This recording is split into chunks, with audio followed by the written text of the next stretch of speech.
I think that song might be about drugs. I especially think it is when he says junkie cosmonaut, which is a great lyric. That's Low by Cracker. Um, Check this out. So here's the guitar chords. Hmm.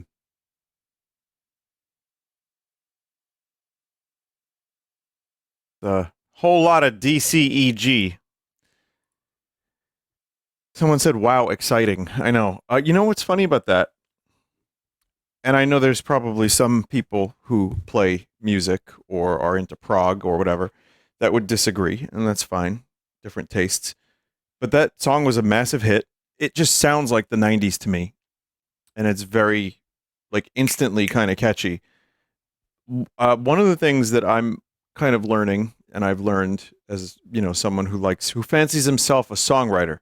I'm something of a songwriter myself. I try to because I like doing it. But one of the things I've learned is, okay, I've written a cool part. Maybe it's a verse. My instinct a lot of times, or my intellect rather, is like, okay, you got to change chords now because it's a chorus. No, you don't. You really don't. And that's like a weird thing because, like, it just keeps happening where it's like, no, no, no. Now you have to do a chord change and try something completely different, maybe even try a different rhythm, and then, do a completely. And it's like, no, you could just kind of have a really good vocal melody that gets stuck in people's heads, and you can just do that and arrange it and produce the thing so that it sounds bigger and more interesting for a chorus. I mean, it worked for a lot of songs, and a lot of ones that I listen to that I come back to are that. I also like prog, but that's just a little thing. You can kind of stay in the same area, and a song can still be good. And another thing too, like every chords, every chord structure, every chord shape could have like 100 different melodies, and that's kind of cool. I like that. So anyway, welcome back. Vinny, I think you dodged a fucking nuke with those random avatars last night. That might not have been a simple vacation. Well, here's the thing. Yes, the avatars that I was going through were pretty funny because a lot of them turned out to be porno avatars, which I didn't even think was allowed in VR chat. But who knows? You're in a giant avatar search world. There's a lot I don't know. But I specifically wasn't looking at the avatars until my mod said it was okay. So I wasn't planning on getting banned for just looking at avatars. But what shocked me were how many Napoleons were actually in those avatars with physics. So that was kind of shocking that it was like I just kept doing that, and it was like, either, you know, something kind of boring or the usual VR chat shit, and then it was just areola. But I don't know. I mean, would how does Twitch react to that kind of thing? Like, if it's so weird, chat, it's so weird. Like, you can have someone get dismembered piece by piece in a video game, but in that same video game,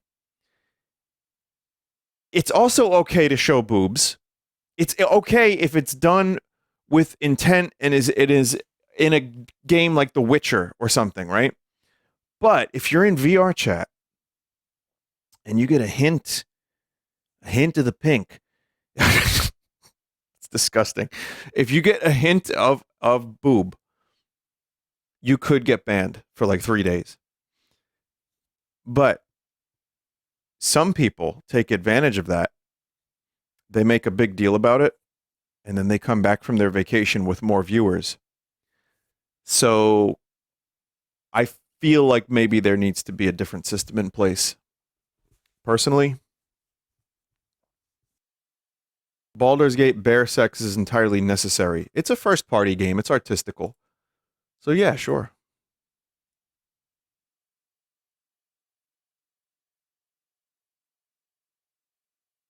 Vinny, don't get banned. I need to keep my sub streak. There you go.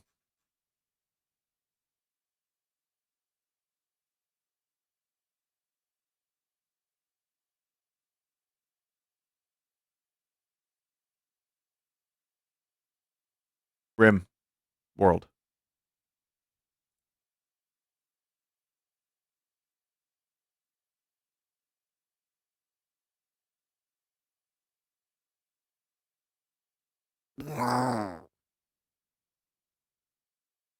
Vinny, don't get banned. I use you to keep sane.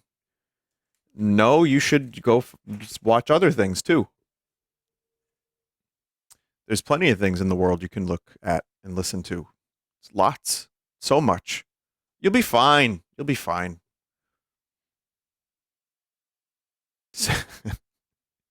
That's right. Streamer is also an incidental therapist. Jesus fuck.